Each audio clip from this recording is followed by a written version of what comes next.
Asim and work our way down with feedback. So, Michael, here's the thing. I don't know whether you have a business or not, but I do know that you kind of mixed up the pitch quite a bit, right? Earlier I thought it's a dating site for transgenders, okay, now we get that. But then you started talking about this logic. Then when Art asked, you kind of started saying, well, that's actually just a testing ground for this. So right now I'm going to give you my feedback based on your last position, which is that the logic thing is to be proven with the transgender platform, right? On that note, I don't agree with that approach, I must say. It's almost like you are doing two businesses, okay? One is building a platform and getting a substantial quantity of those 1.6 million, I think you said, people on site, plus, well, develop the logic and kind of prove it. If I were you, and if this thing is really patentable and somehow can be proved in a small focus group of 500 people, then I would try like hell to A, get it patented so that you're secure, and then talk to the 20 biggest matching sites and convince one of them to do a pilot for you. Now that makes sense to me. Otherwise, you're kind of losing me by trying to do two businesses. Thank you, Asim. Okay, Art?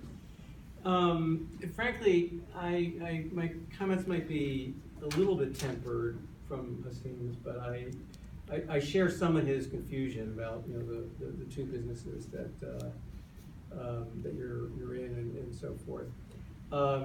One thing that we didn't, if we had more time, I would have asked you this question, but I think it would have been helpful to cover it in your pitch. Is to give us some hint as to how, I mean, you mentioned a couple acquisitions of dating sites that have had, I presume they've been acquired based on the number of users they had and whatnot.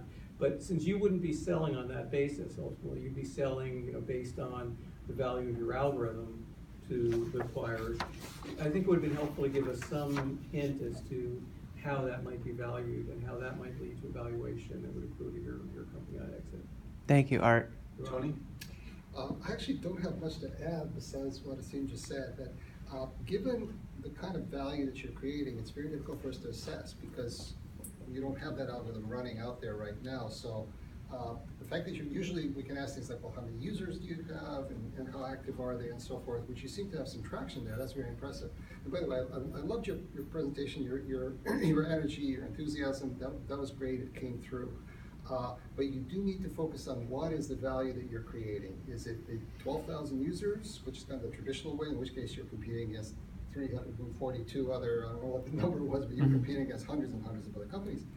Or is it this algorithm, in which case you need to show traction with the algorithm? Is it something that somebody is using out there, even if it's 500 users? I mean, that's a great advice. Get a small group, have that algorithm in play, have them come back and say, you know what, taste-based algorithms. Make a name for it, marketing name, taste-based algorithm, I don't know, something. That's the future of dating. I'm going to get bought out for $100 million because everybody's going to want this. Thanks, Tony. Agree with Tony, great presentation. Fit everything in very succinctly in 2 minutes. If I were you, I would be concerned about the amount of effort it would take to try and get eHarmony or Match.com to license this technology and actually integrate it with their database and all of the backend services that they have. I think that it may be difficult for you to measure how much of an impact your algorithm is actually having compared to their native in-house algorithms, because they're not going to want to release that data back to you. So it's going to be difficult for you to then go to other customers and say, hey, I had this much impact on eHarmony, now you should work with me.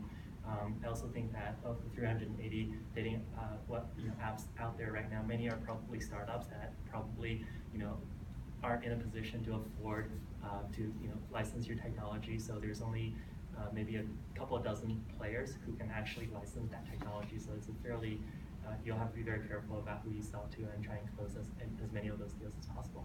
Thank you, Yi. Ron? It was a really great pitch in terms of energy, style, completeness. It was great. But I think whenever, this is for everybody in the room, whenever you are in a market that is very crowded with a zillion competitors, the bar is much, much higher. And you are not going to get a hearing you might get some angels, but you're not going to get a hearing from closed angels from VCs unless you actually attract metrics for the business you want to be in, which is this taste-based matching thing. So you can't prove anything today, as my colleague said, so you can't qualify for funding for the business you're asking us to bet on. And the bet is that taste-based matching is the way of the future. I didn't get it. It sounded like a pretty flabby concept. For me, it's like people have interests in common, and they could be sexual interests, they could be gaming interests, could be food interests. I'm assuming that most websites have as one of their criteria affinity-based matching, interest-based matching, plus other stuff. You didn't convince me that this is more important, singularly impressive, or singularly important. You can with the data that you generate. So you need to come back to pitch investors once the algorithm is running and you can prove something. I don't believe investors are going to give you money now before you prove something because the market is so crowded. So I would recommend that you come back. Thank you, know, Ron. Ron touched on something, Max, I feel kind of belong to the party here, feels compelled to say, and that is that I gather we're supposed to vote, as Ron indicated on, are you ready to present to one of these angel groups tomorrow morning? But I wish we could give you two votes, that being one, and the other is, what does my gut say about how good the idea is and the potential with further development to get funded downstream, but not just now. That second point is really the one that I would like you to consider when you vote. Oh, that is the one. Yes. Okay, I'm glad I asked. I said what I said because I misunderstood. I thought it was based on clarifying question. readiness now. Yes, Tony. So what you're saying is, at some point, we may want to invite. Well, this person back. it's a combination. People often say, am I voting on the pitch or am I voting on the company? Well, what you heard today was as enthusiastic and well organized a pitch as you might hear, certainly from the enthusiasm. Then you've got, so okay, you could say, hey, here's an entrepreneur who can get people fired up instead of talking like this and trying to motivate people, put them asleep when you're working 70, 80 hours a week. Then what about the business?